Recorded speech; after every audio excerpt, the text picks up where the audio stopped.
Hello दोस्तों, फिर से हाजिर हूँ 12th फिजिक्स के एक और इम्पोर्टेंट प्रश्न के साथ। आज का प्रश्न बहुत ही इम्पोर्टेंट प्रश्न होने वाला है।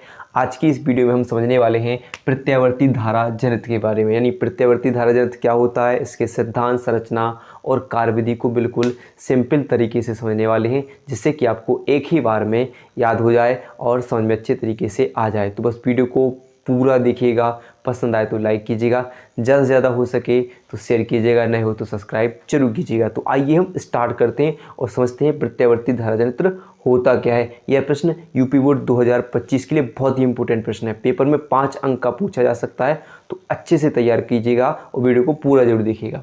तो चलिए जानते हैं क्या होता है प्रत्यावर्ती धारा जनित्र। तो एक ऐसी युक्ति होती है जो यांत्रिक ऊर्जा को विद्युत ऊर्जा में बदलने का कार्य करता है। यानी आपने जनरेटरों को देखा होगा जो शादी वादी पार्टियों में आते हैं, कि जिनसे हम क्या करते हैं, वो क्या करते हैं, लाइट बनाने का काम करते हैं, लाइट जलाने का काम करते हैं। यानी उसकी प्रत्यावर्ती धारा जनित को वो कैसे क्या बोलते हैं, उसे प्रत्यावर्ती धारा जनित कहते हैं, और इससे क्या बनाई जाती है, लाइट बनाई जाती है। तो यही वो जनित है। यानी यह एक ऐसी युक्ति होती है जो क्या करती है, यांत्रिक ऊर्जा को विद्युत ऊर्जा में बदलने का कार्य करती है। ठीक है।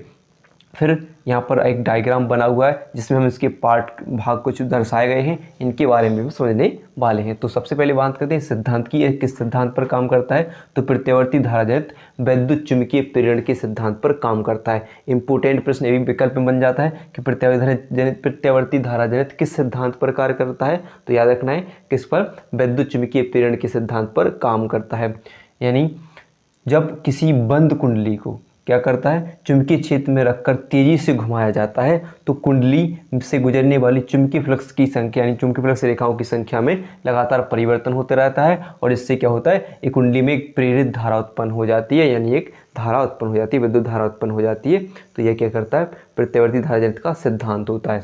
एक बार रिपीट कीजिएगा कि प्रत्यावर्ती धारा जनित वैद्युत चुंबकीय प्रेरण के सिद्धांत पर कार्य करता है। सिद्धांत क्या होता है कि जब किसी बंद कुंडली को चुंबकीय क्षेत्र में रखकर तेजी से घुमाया जाता है, तो चुंबकीय फ्लक्स से गुजरने वाले कुंडली से गुजरने वाली चुंबकीय फ्लक्स रेखाओं की संख्या में लगातार परिवर्तन होता रहता है, जिसके कारण क्या होता है, कुंडली में एक प्रेरित धारा उत्पन्न हो जाती है।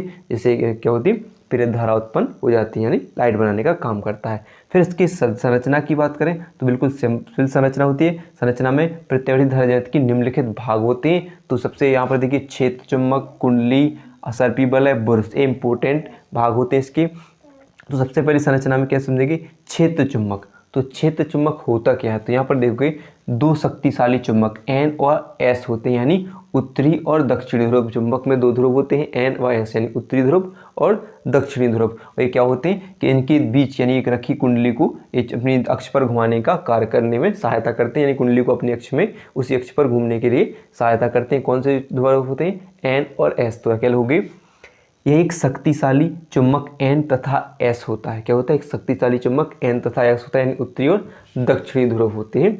ठीक है। फिर अगला पॉइंट होता है कि आर्मेचर कुंडली क्या होती है। आर्मेचर कुंडली, तो आर्मेचर कुंडली यहाँ पर देख सकते हो बनी हुई है कि आयताकार कुंडली ABCD होती है। कैसी होती है, आयताकार कुंडली ABCD होती है। ये कैसे, देखिए आप, एक आयताकार कुंडली ABCD होती है जो एक मुलायम लोहे की, क्या है, लोहे की छड़ पर तांबे के तारों को लपेटकर बनाई जाती है।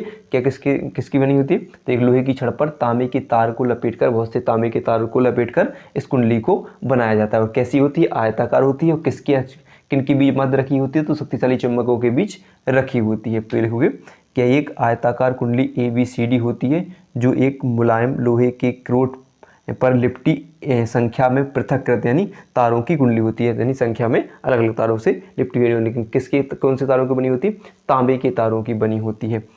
ठीक है, तो ये याद रहेगा। तो एक आयताकार कुंडली होती है। फिर क्या होता है, अगला पॉइंट है सर्पी वलय। सर्पी वलय क्या होती है, यहाँ पर देखिए, तो जो आयताकार कुंडली के दो भाग, यानी दो सिरे हैं, एक A मान लेते हैं, एक D सिरा है। इन A और D सिरों से दो अर्धवृत्ताकार छल्ले जुड़े होते हैं, जिन्हें हम C1 व C2 बोलते हैं, यानी वलय होते हैं। और ये क्या होते हैं, कुंडली के दोनों भागों से जुड़े होते हैं, और एक कुंडली को अपने अक्ष पर घुमाने का काम करते हैं। उसी के साथ क्या होते हैं, घूमते रहेंगे।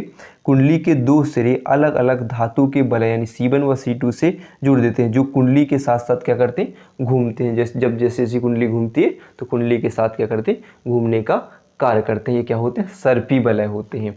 फिर बात होती है, अगला पॉइंट है बुरुस। बुरुस क्या होता है, तो यहाँ पर देखो बुरुस बुरुस कैसे होते हैं, एक कार्बन की पत्तियाँ होती हैं जो सर्पी वलय से जुड़ी होती है, जिन्हें B1 और B2 से दर्शाया जाता है।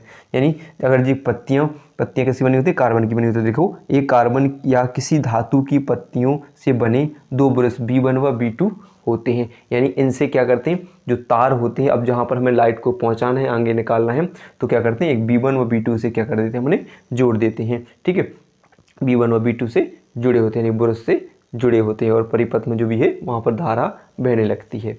फिर इसकी संरचना की बात करते हैं, तो आइए हम चलते हैं संरचना की तरफ। अगर आपको इतना समझ में आया, यानी प्रत्यावर्ती धाराजत होता क्या है, तो क्या होता है, यह एक ऐसी युक्ति होती है जो यांत्रिक ऊर्जा को विद्युत ऊर्जा बदलने का कार्य करता है। विकल्प में भी पूछ लिया जाता है, और किस सिद्धांत पर काम करता है, तो विद्युत चुम्बकीय प्रेरण के सिद्धांत पर कार्य करता है। और फ्लेमिंग के दाएं हाथ के नियम के अनुसार इसकी संरचना यानी जो कुंडली कार्य करती है। तो भी हम इसकी समझने वाले, इसकी कार्यविधि के बारे में हम समझने वाले हैं। तो वीडियो पसंद आ रही हो तो लाइक जरूर कीजिएगा। तो आइए हम समझते हैं कार्यविधि क्या होती है इसकी। देखिए हम, तो देखिए सबसे पहले क्या होता है, थोड़ी सी भाषा होती है कि हमारे कुंडली क्या है, जो ABCD जो चुंबकीय क्षेत्र की लंबत रखी हुई है। जब तक हम स्टार्ट नहीं कर रहे इसके लिए, तब हमने देखा है कि जो सिरा कुंडली का A सिरा है वो सर्पी वलय C1 से, और जो D सिरा है वो सर्पी वलय C2 से जुड़ा हुआ मान लेते हैं। इन पर बुरुस B1 व B2 लगे हुए हैं। फिर क्या करते हैं, यदि कुंडली को दक्षिणावर्त दिशा में, यानी क्या करते हैं, दक्षिणावर्त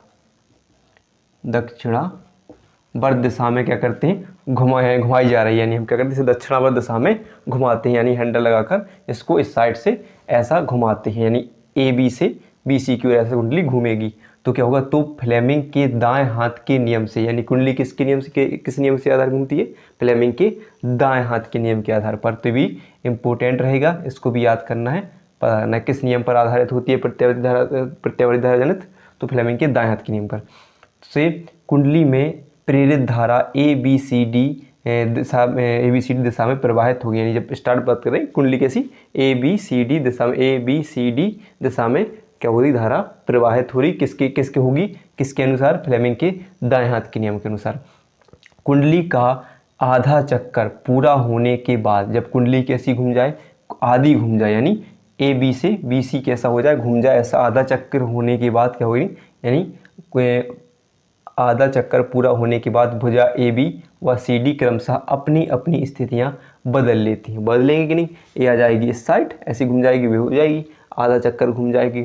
ठीक है, बदल लेती हैं। फिर क्या हो जाएगा, अपनी अपनी स्थितियां बदल लेती हैं। सर्पी वलय C1 व C2 भी अपने स्थान पर घूम जाते हैं, यानी ये भी सर्पी वलय भी क्या होंगे, अपने स्थान पर दोनों घूम जाएंगे। क्या पढ़ लिया हमने कि यदि क्या पढ़ लिया, पहले तो ये कुंडली ABCD हो, वो चुंबकीय क्षेत्र में लंबत रखी हुई है, बिंदु यानी जो सिरा A का सर्पी वलय C1 से, D का सर्पी वलय C2 से हमने क्या कर दिया, संपर्क है उसमें। सर्पी वलय C1 पर बुरुस क्या है, B1, और B2 दूसरे पर सर्पी वलय C2 पर है। फिर क्या करते हैं, कुंडली को हम क्या करते हैं, दक्षिणावर्त दिशा में घुमाते हैं। तो पहले आधे चक्र में ये दोनों यानी AB और BC CD अपनी स्थितियां बदल लेते हैं, यानी एक दूसरे पे घूम जाती हैं। और जो सर्पी वलय होती हैं वे भी अपनी अक्ष पर यानी सर्पी वलय भी घूम जाते हैं। ठीक है, तो क्या लिया, C1 व C2 भी अपने स्थान पर घूम जाते हैं, परंतु बुरुस B1 का संबंध सर्पी वलय C1 से तथा बुरुस B2 का संबंध सर्पी वलय C2 से ही बना रहता है। यानी लेकिन जो बुरुस हैं वो अपनी स्थिति से नहीं घूमते, यानी जो B1 और B2 बुरुस हैं सर्पी वलय C1 व C2 से जुड़े हैं, इनमें कोई परिवर्तन नहीं होता। ये तो सब घूम जाते हैं लेकिन वे नहीं घूमते हैं। ठीक है, वही बना रहता है। आधा चक्कर पूरा होने के पश्चात, यानी जब कुंडली आधा चक्कर घूम जाए तो पश्चात कुंडली की दोनों भुजाओं की गति की दिशा विपरीत हो जाती है, यानी दोनों क्या हो जाएंगे, दोनों की गति की दिशा AB और CD की दिशा क्या हो जाएगी, एक दूसरे के विपरीत हो जाएगी।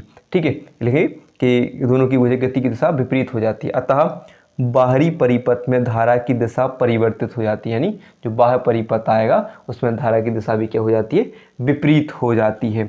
इस प्रकार कुंडली के एक पूरे चक्कर के दौरान बाह्य परिपथ में धारा की दिशा परिवर्तित हो जाती है, यानी जब कुंडली एक बार घूम जाए तो बाह्य परिपथ में धारा की दिशा में क्या हो जाती है, देखिए धारा की दिशा क्या हो जाती है, परिवर्तित हो जाती है। धारा की दिशा पहले देखो, जब देखिए धारा की दिशा परिवर्तित हो जाती है, देखो जो कुंडली के घूमने के साथ परिवर्तित होती रहती है, जो हमेशा जैसी कुंडली घूमती रहेगी उस हिसाब से परिवर्तित होती रहेगी। अतः जो बाह्य परिपथ में जो धारा प्रवाहित हो रही, यानी जो प्राप्त हो रही है, वो कौन सी धारा होगी? फिर प्रत्यावर्ती धारा होगी। इस प्रकार प्रत्यावर्ती धारा प्राप्त हो जाएगी। यानी सिर्फ किस पर आधारित होती है? कुंडली के घूमने की दिशा। पहले आधे चक्र में क्या होती है? धारा की दिशा बदल जाती है, यानी एक दूसरे से दोनों की कुंडली की दिशा भी बदल जाती है, यानी ए बी और बी सी सी डी अपने स्थान से बदल जाते हैं, और सर्पिकुलर बदल जाते हैं, लेकिन V2 V1 नहीं बदलती हैं। जब कुंडली आधी दिशा परिवर्तित कर लेती है, यानी आधी दिशा चल जाती है, तब धारा बाहरी परिपथ में, देखो क्या लिखा कि दोनों भुजाओं की दिशा विपरीत हो जाती है, और अतः बाहरी परिपथ में धारा की दिशा कैसे होने लगती है? परिवर्तित होने लगती है। फिर कुंडली पूरा चक्कर कर लेती है, तब क्या होती है? एक पूरे चक्कर में के दौरान बाह्य परिपथ में धारा की दिशा परिवर्तित होती जाती है, और इस प्रकार हर बार कुंडली की दिशा जैसी घूमेगी वैसी धारा परिवर्तित होती रहेगी, और जो धारा परिवर्तित होगी, यानी जो धारा प्राप्त होगी, वो क्या कहलाएगी? प्रत्यावर्ती धारा कहलाएगी। इस प्रकार इसका कार्यविधि आपको इतनी लिख देना है बस, और गारंटी है पेपर में पूरे के पूरे 5 अंक आपको मिल जाएंगे। बस वीडियो अगर पसंद आई हो तो लाइक कीजिएगा, ज़्यादा से ज़्यादा हो सके शेयर कीजिएगा, नहीं हो तो सब्सक्राइब जरूर कीजिए।